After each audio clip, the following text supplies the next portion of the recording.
Assalamualaikum warahmatullahi wabarakatuh. Saya Rizal Kapta dengan NIM Akhir 48. Saya akan menjelaskan materi investasi dan tujuan investasi. Investasi adalah penempatan sejumlah dana atau aset dengan tujuan memperoleh manfaat ekonomi di masa depan. Dalam akuntansi, investasi dicatat sebagai aset karena diharapkan mampu memberikan keuntungan berupa bunga, dividen, maupun kenaikan nilai aset atau capital gain.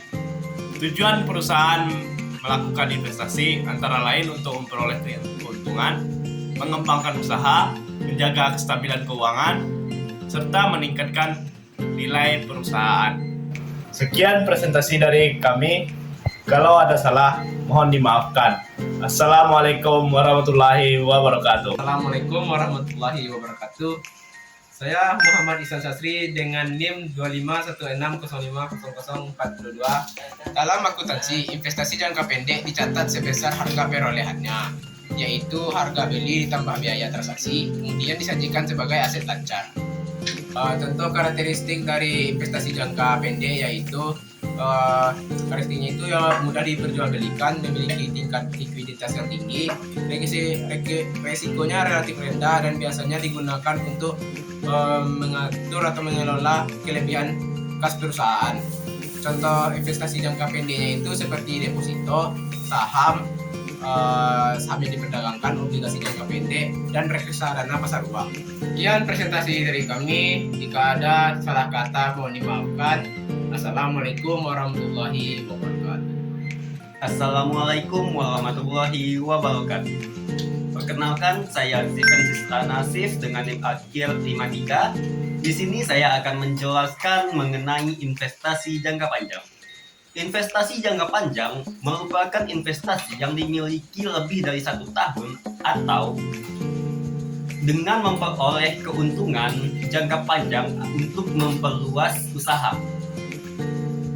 Karakteristik investasi jangka panjang yaitu tidak mudah dicairkan, memiliki nilai investasi yang relatif besar, dan memberikan manfaat ekonomi dalam jangka panjang.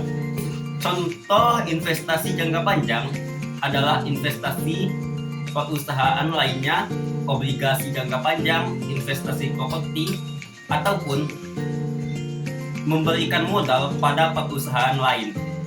Sekian presentasi dari kami. Kalau ada salah kata mohon dimaafkan. Wassalamualaikum warahmatullahi wabarakatuh. Baik, Assalamualaikum warahmatullahi wabarakatuh. Perkenalkan, nama saya Rizik Alhamdi dengan NIM 256050050. Baik, selanjutnya saya akan melanjutkan materi tentang metode investasi. Baik, dalam akuntansi terdapat beberapa metode daftar investasi jangka panjang. Pertama adalah metode biaya yang digunakan apabila kepemilikan kurang dari 20%. Pada metode ini, dividen diakui sebagai pendapatan. Kedua adalah metode ekuitas yang digunakan apabila kepemilikan antara 20 hingga 50%. Bagian perusahaan yang diinvestasikan akan menambah nilai investasi. Ketiga adalah metode konsolidasi, yaitu apabila kepemilikan melebihi 50% sehingga perusahaan induk wajib menyusun laporan keuangan konsolidasian. Perbedaan investasi jangka pendek dan jangka panjang terletak pada tujuan, jangka waktu, tingkat likuiditas, risiko, serta penyajiannya dalam laporan keuangan. Mungkin selanjutnya saya akan menjelaskan tentang metode akuntansi investasi jangka pendek. Nah, untuk metode pertama itu ada yang namanya metode nilai wajar melalui laba rugi atau biasa disebut fair value through profit or loss. Nah, untuk metode ini yaitu metode yang digunakan untuk investasi yang bersifat perdagangan atau biasa disebut trading. Nah, untuk menjamin pembelian aset ini dengan tujuan aktif melakukan jual beli dan waktu dekat untuk mencari keuntungan dari fluktuasi harga. Nah, untuk pencatatan untuk investasi ini yaitu dicatat sebesar harga pasar pada periode akhir. Nah, jika untuk kenaikan atau pengunduran nilai pasar yang belum terrealisasi, selisih tersebut langsung diakui dan dilaporkan dalam laporan laba rugi atau periode berjalan. Nah, untuk metode kedua itu disebut dengan metode nilai wajar melalui penghasilan komprehensif lain, yaitu Fair Value Through Other Comprehensive Income. Nah, untuk metode ini yaitu metode yang digunakan untuk investasi yang dikategorikan sebagai yang tersedia untuk dijual atau available for sale. Nah, untuk investasi ini tidak diperdagangkan secara agresif setiap hari, namun siap dijual sewaktu-waktu jika perusahaan membutuhkan likuiditas atau keuntungan. Nah, untuk pencatatannya itu sama seperti yang nomor 1 tadi, yaitu nilai investasi disesuaikan dengan harga pasar di akhir periode. Perbedaannya, keuntungan atau kerugian yang belum terrealisasi tidak dimasukkan ke laporan laba rugi, melainkan dicatat dalam penghasilan komprehensif lain yang berada di bagian ekuitas pada laporan posisi keuangan atau neraca. Nah, untuk metode ketiga yaitu metode biaya perolehan diamonetisasi atau disebut juga dengan amortized cost method. Nah, untuk metode ini yaitu metode yang khusus digunakan untuk investasi pada instrumen utang seperti obligasi. Nah, yang akan jatuh tempo dalam waktu kurang dari 1 tahun, di mana perusahaan berkomitmen memegangnya hingga tanggal jatuh tempo tersebut. Untuk pencatatannya, untuk investasi ini tidak disesuaikan dengan fluktuasi harga pasar harian. Nilai investasi dicatat berdasarkan biaya perolehan awal, kemudian disesuaikan secara berkala menggunakan metode suku bunga efektif hingga mencapai nilai nominal sepenuhnya pada saat jatuh tempo. Mungkin sekian metode yang dapat saya sampaikan. Baik, mungkin sekian video yang dapat kami sampaikan. Dan mohon maaf jika ada salah. Wassalamualaikum warahmatullahi wabarakatuh. Mungkin di sini saya akan mencoba kasih satu contoh lagi tentang soal ketiga. Nah, contoh soalnya seperti ini. Pada tanggal 1 Januari 2026, PT Merdeka membeli 40% saham yang beredar milik PT Jaya dengan harga 800 juta secara tunai. Kepemilikan ini memberikan PT Merdeka pengaruh signifikan atas PT Jaya. Nah, selama tahun 2006, berikut adalah aktivitas keuangan dilaporkan oleh PT Jaya. Nah, pada 1 Juli 2006, PT Jaya mengumumkan dan membayar dividen tunai total sebesar 150.000.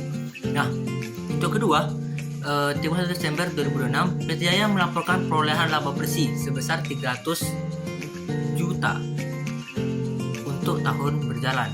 Yang pertama itu 150 juta ya. Nah, untuk instruksinya itu buatlah semua jurnal yang diperlukan oleh PT Merdeka untuk mencatat transaksi tersebut selama 2006. Nah, untuk penyelesaiannya, yang pertama itu menentukan metode akuntansi. Sebelum buat jurnal, langkah awal adalah menentukan metode pencatatan yang tepat berdasarkan persentase. Nah, untuk persentase kepemilikan PT Merdeka yaitu adalah 40% dan memiliki pengaruh signifikan. Nah, berdasarkan standar akuntansi, transaksi ini wajib dicatat menggunakan metode equity method. Nah, prinsip metode ekuitas, akun investasi akan bertambah jika perusahaan asosiasi PT Jaya memperoleh laba bersih dan akan berkurang jika perusahaan asosiasi membagikan dividen. Nah, selanjutnya itu jurnal pembelian saham pada 1 Januari 2006. PT Merdeka mengeluarkan kas untuk memperoleh aset berupa investasi saham di PT Jaya. Untuk analisis akun, investasi pada saham bertambah di debit dan kas yang berkurang di kredit. Maka nilai transaksinya adalah 800 juta.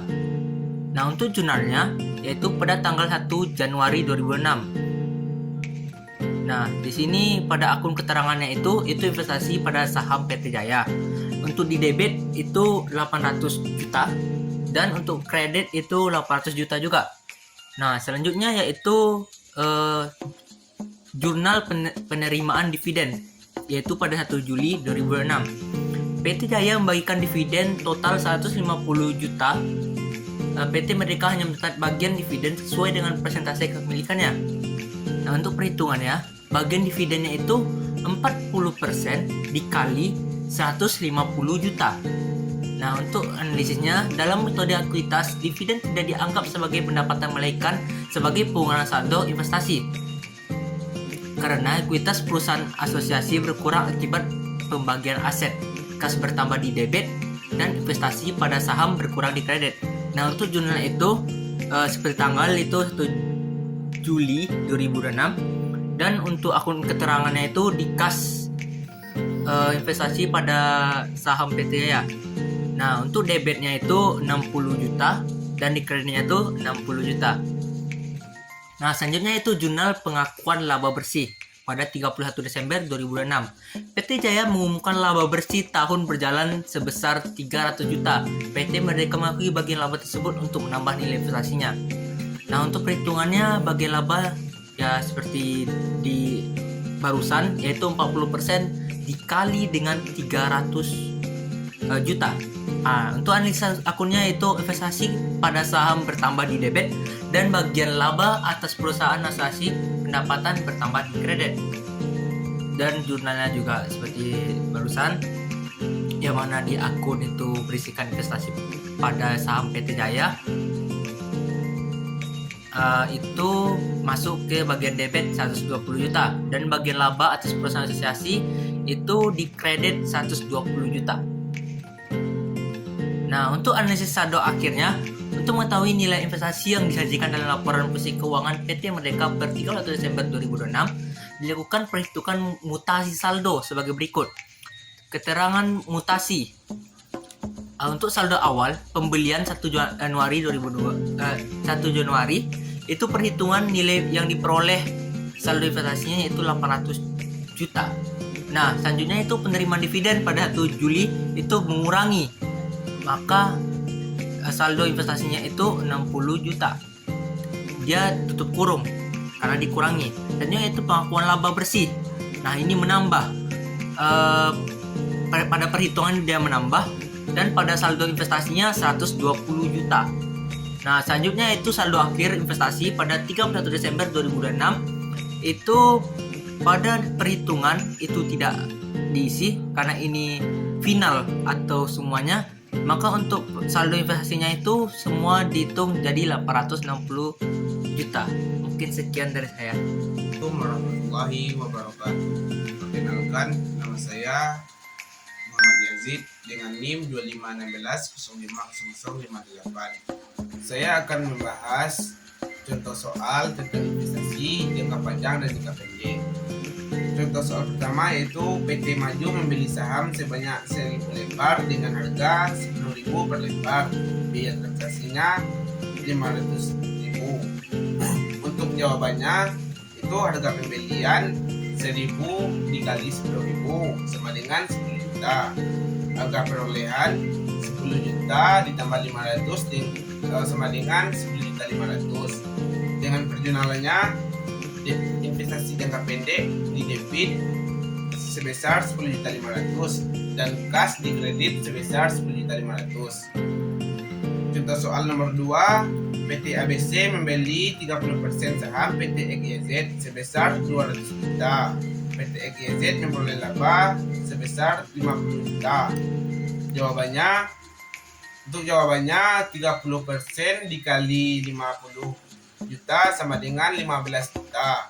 Untuk nilai investasinya 200 juta ditambah 15 juta sama dengan 215 juta. Untuk perjunalannya investasi di debit sebesar 15 juta dan pendapatan investasi di kredit sebesar 15 juta. Sekian presentasi dari kami. Jika ada yang salah mohon dimaafkan. Saya akhiri. Assalamualaikum warahmatullahi wabarakatuh. Perkenalkan, nama saya Muhammad Farah Rifawan dengan NIM 251605045. Dapat disimpulkan bahwa investasi merupakan aset yang dimiliki perusahaan untuk memperoleh ekonomi di masa depan. Berdasarkan jangka waktunya, investasi dibedakan menjadi investasi jangka pendek dan jangka panjang. Investasi jangka pendek lebih berorientasi pada likuiditas dan disajikan oleh aset lancar, sedangkan investasi jangka panjang bertujuan untuk memperoleh keuntungan dalam jangka waktu yang lama dan dicatat sebagai aset tidak lancar. Pemilihan metode pencatatan investasi harus disesuaikan dengan tingkat kepemilikan dan tujuan mencerminkan kondisi perusahaan yang tidak wajar. Demikian presentasi dari kelompok kami. Kalau ada kata-kata yang salah mohon dimaafkan. Oleh Taufik wa Hidayah. Assalamualaikum warahmatullahi wabarakatuh.